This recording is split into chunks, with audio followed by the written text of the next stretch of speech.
In this video, you'll discover how to grow your podcast using your podcast analytics. Hi, my name is Anthony Winery, and I'm the co-founder of GetMoreListens.com, a company helping education-based podcasters, that's business owners, entrepreneurs, experts, turn a slow growth show into a rapidly growing, positive ROI show.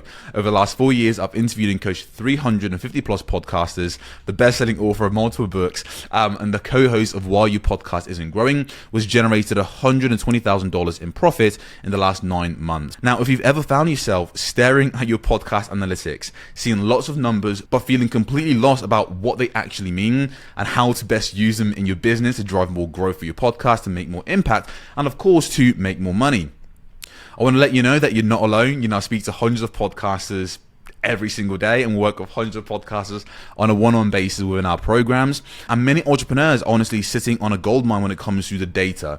And when I say data, it just means the analytics, the metrics, the information they're getting back from their hosting platforms. So for you, you might be with Captivate, you might be with Buzzsprout, whatever hosting platform you're on, where you get your data back, i.e. your analytics. Most people have a ton of data there, but again, they're just confused about how to best use them. While competitors seem like they know exactly what the next move should be. And here's the thing, right? The difference between a podcast that consistently attracts high-ticket client and one that just collects downloads isn't just more data. It's more importantly, knowing which numbers that actually matter. So for you and yourself, you might be experiencing things like this. You might look at your download numbers, but you can't translate them into meaningful insight. You might be creating content without a clear ROI indicator, so you're just essentially guessing with your content. And of course, this is an issue because if you're using your podcast for client acquisition or to generate more interest and buzz for a program or because you want to sell more stuff, that's going to be a problem if you're not certain on what content converts. You're struggling to predict which episodes actually perform well. So you might have ideas of, oh my God, this episode is going to blow up. I know it's going to be great. I've had this incredible guest on. You hit publish and either the episode underperforms or it just basically stays the same compared to other episodes. So kind of not having a good grasp on what topics will actually pique your listeners' interest. And then finally, you're spending a bunch of precious time on content that might not convert, i.e. you're not getting any, business inquiries. People aren't reaching out. You might get people saying that this is good and this is great, but in terms of listeners becoming active clients of yours, you're struggling with that. And again, it comes down to understanding how to best use analytics in order to make better data-driven decisions. So look, here are 3 critical mistakes that most podcasters make. And again, if you're making one of these or a couple of these, it's totally fine, it's totally normal. But I want to make you aware of why these are actually problems. And then later on, I'm going to show you exactly how to actually use the data you're being given to make better data-driven decisions to drive more growth as well as monetization for your podcast. So the first thing, vanity metrics trap. Look, I'm not going to lie. I love the vanity metrics. Sometimes it's fun. We like to see numbers go up. But the issue here is if you're just focusing on, let's say, the total downloads when you should be looking at metrics that predict actual business growth, you're going to have some problems, right? Because it's like judging a book's success by how many people picked it up rather than how many people finished it or recommended it to their friends. It's like, yeah, great, you've got a bunch of downloads, but what does that mean? Do people reach out? Is that more business for you? Are you getting more speaking opportunities? I don't know, whatever it might be, right? Focusing on total downloads alone to some degree can feel like a vanity metric. The next part, data overload syndrome. So you essentially open your hosting platform, you see a bunch of different metrics, and you try to track everything. You're like, oh, I'm going to track this, I'm going to track that. But 3 months of spreadsheets later, you're more confused than ever because you're trying to track way too much rather than trying to figure out, well, what specific metrics should I be tracking? What are my KPIs, my key performance indicators that I need to prioritize for my show that gives me a sign of whether or not I'm moving in the right direction? And then finally, the missing context blind spot. So you're looking at your numbers, but you're not able to connect the dots around how this drives actual business outcomes. And this creates a massive disconnect between your podcast metric and your business goals. And it's important that we have both of these things aligned, because if they're misaligned, well, how the hell are you going to hit your business goals? And how the hell are you going to know if your podcast is moving again in the right direction? So that begs the question, what should you do? Because I'll be honest with you, again, I speak to hundreds of podcasters, Analytics is something that people find either super intimidating, or they don't realize or aren't aware about how to properly use it to, again, make those data-driven decisions. And if that's you, I want to give you a mini guide that's going to be, I promise you, it's going to be so simple. So even if you're someone who's not a data nerd, you don't like nerding out on that stuff, these things I'm going to break down in just a moment are so simple yet so powerful. And if you apply it, you will literally see the magic start to work in your podcast. You will literally see how you've just all of a sudden gained a ton of clarity on what numbers and metrics to focus on. You all of a sudden notice and understand why maybe you aren't getting as many people reaching out to you about, your programs or taking your course to action. So here's a mini guide to help you start using your podcast analytics as a tool to drive more growth and revenue for your podcast. Step number one, this is hilarious, right? Step number one, get comfortable looking at your numbers. The first step is really that, right? Just get comfortable with your podcast analytics. Don't feel intimidated by them. They should be your friends. So just get comfortable looking at them on a day-to-day basis and just start asking some curious questions. Step number two, this one's a bit more juicy. Create a content strategy based on what your numbers tell you. So what this will do is it will help you see which popular topics you've been ignoring and which one you should eliminate because your audience aren't as interested. Because remember, your audience is constantly voting on the topics they like with their downloads. Because oftentimes people might say, well, I don't get feedback from my audience. I don't really get feedback from my audience. How do I optimize my content? That's not true. Just because someone isn't reaching out to you actively, giving you feedback, it doesn't mean you're not getting feedback from your audience. If you have a very popular episode, that's an anomaly. Let's say on average you're getting 100 downloads per episode, and then you just have one episode that had like 300 downloads for it. That's a signal. That's feedback from your audience telling you the topic that they like. It's a signal that whatever topic you covered, is a good thing, or whatever the topic format, that's an indication, that's feedback.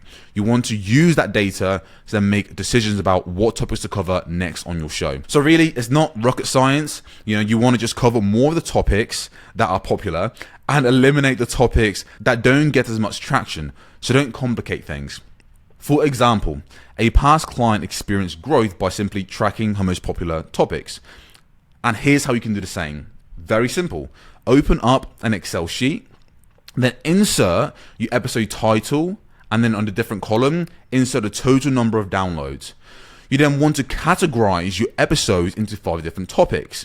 So you want to again categorize your episodes into 5 different topics that you cover on your show. You then want to work out the average number of downloads per topic.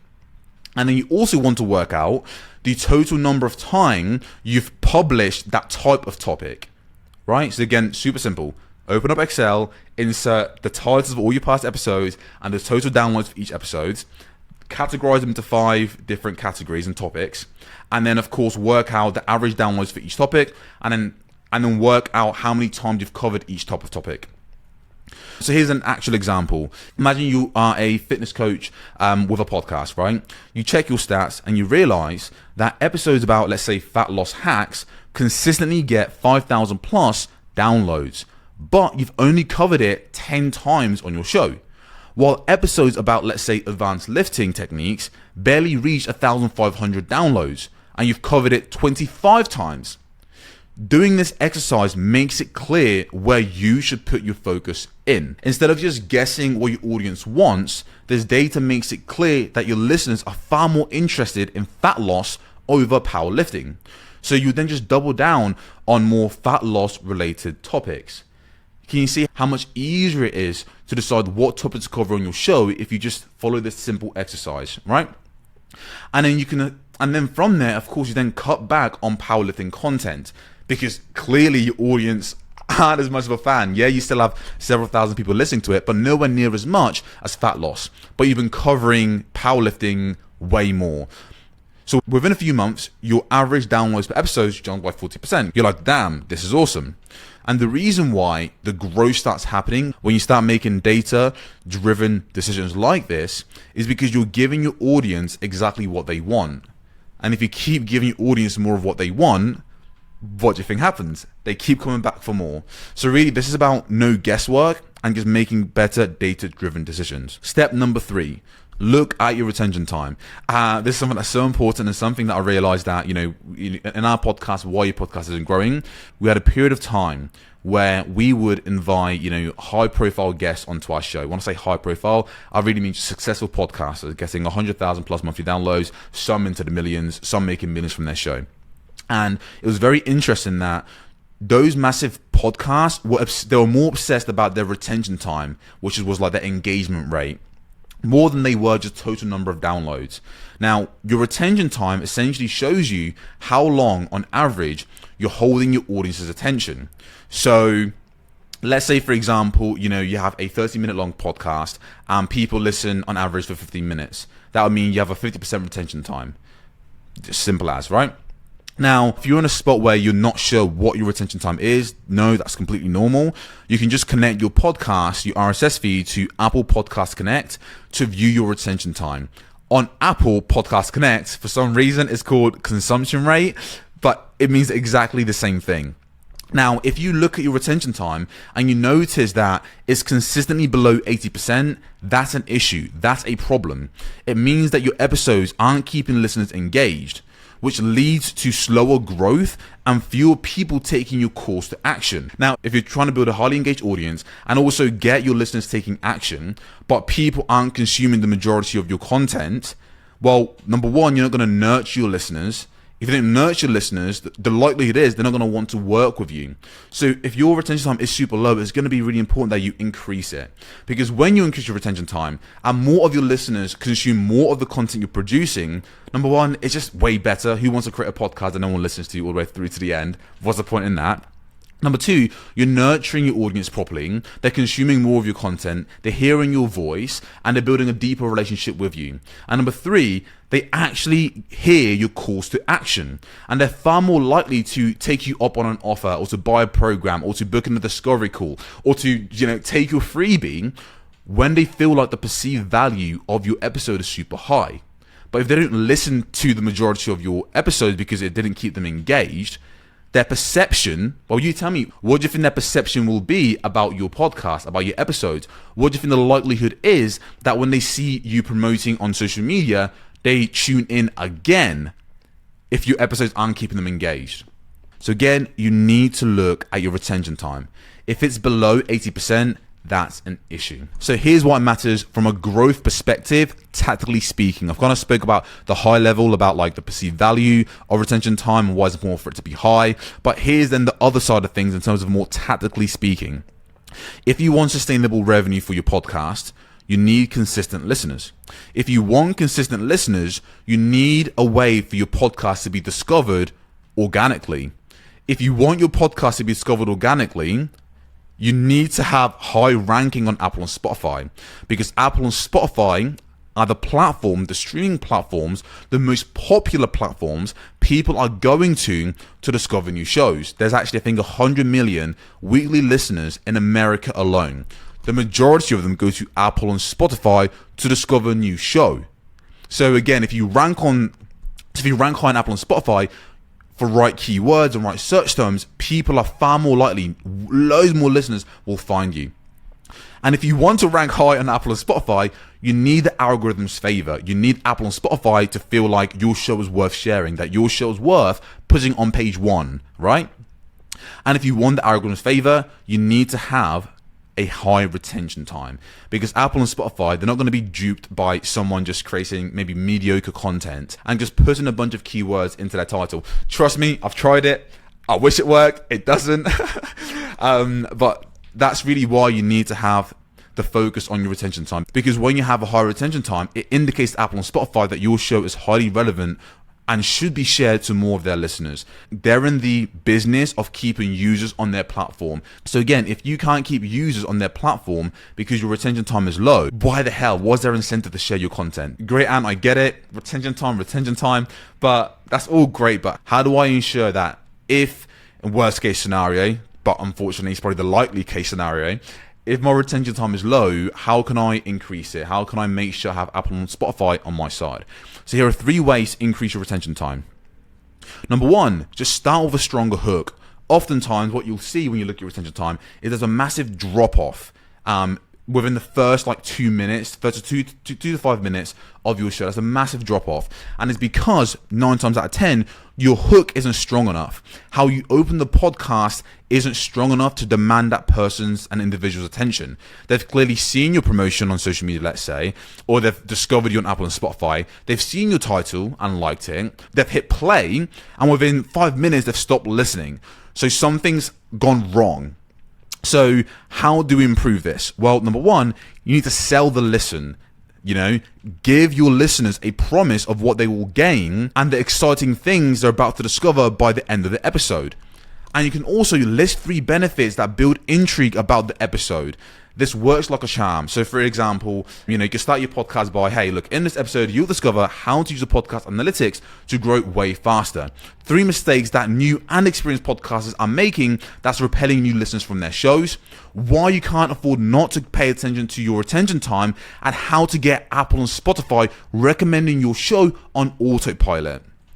That's just an example of a hook. I could add this to the start, but you get my gist, right? You need to do the same for your show and figure out how to best capture that person's attention once they've clicked play. Number 2, analyze when your audience starts to drop off. So again, you can look at your retention time and see, hey, when do I start losing people's attention? Ask yourself, is there a sharp drop at the start? Well, then maybe it's a sign to test better hooks. Did my audio quality drop? If so, maybe it's time to invest in a better mic. Did I go on too many tangents? If so, keep more on topic, or during post-production, either yourself or your producer or team member should cut off all the parts that don't add value to the main topic you're covering on the show. So any tangents, you can just cut out the fluff. Did I get a gradual decline? Maybe that's a signal of content fatigue. Maybe you should have shorter episodes. When you get familiar with looking at your analytics and your retention time, you'll know kind of where things have gone wrong, and you start to spot trends of how to improve your show. Again, backed by data, not just guesswork. Everyone says I've got amazing content, this, that, and the other. I've got no doubt you're an incredible podcaster. But it's really important you look at the numbers, because they don't lie. And I don't get to decide if the content is good. My audience gets to decide. The same way that you don't get to decide if your content is good, your audience decide, right? But I want you to know that whatever it is, whatever problem you see when it comes to your attention time, there's normally a very clear and simple fix. And then lastly, start cutting episodes into 2 parts if your average retention time is, let's say, 65% or less.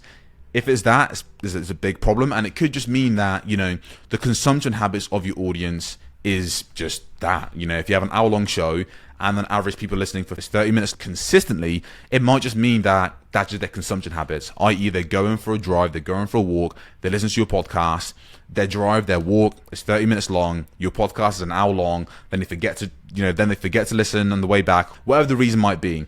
If you see there's a consistency of your drop-off rate at 65%, it might just mean the episode is way too long and doesn't match the consumption habits of your audience. So when you're able to do this and you split your episodes into 2 parts, this gives you breathing space between episodes and leaves your audience wanting more rather than wanting less. You have another shot of ranking for relevant keywords and search terms with your second episode title, and you increase your retention time, which also in turn increases the perceived value of your content, as your audience are again left wanting more instead of getting bored and losing interest. So if someone doesn't complete your episodes consistently, again, the perceived value in their mind is, well, this episode can't be that good, I'm not completing it. So when you're able to chop up your episode into 2 parts and you leave them wanting more and they consume more of your content, the perceived value of you and your show and your brand and their feeling associated to what you're doing in the podcast is way higher. So that's why it's worth experimenting with 2-part episodes. So look, here are some results. We've had clients who've literally tripled their listenership within a couple of months, 90 days, from increasing their retention time. And you can see this here, like I mentioned, the sharp drop off in the first 5 minutes. Then once we made these changes, it's like consistently much higher. And of course, other people getting consistently. So this is one of our other clients called Sonia and Carrie, and they've got an incredible show. Their retention time is around 90% on average, and their show has shot up exponentially. Like, I mean, it's getting, I think, 20,000 plus monthly downloads. And it's only growing more and more and more and more and more. And that's again because they're And that's again because they're ranking high on Apple and Spotify because they have a super high retention time. So look, by following these steps, you can start to turn your podcast analytics into a powerful tool for both growth and monetization. Remember, it's not about having more data, and it's not about being overwhelmed or like putting it off. It's about knowing which numbers matter and how to use them to your advantage. So look, my name is Anthony Wineri. You've been absolutely fantastic. I hope you've enjoyed this video. If you have any questions for me, feel free to comment down below. And if you like this, be sure to leave a like and hit the subscribe button. I'll see you in the next one.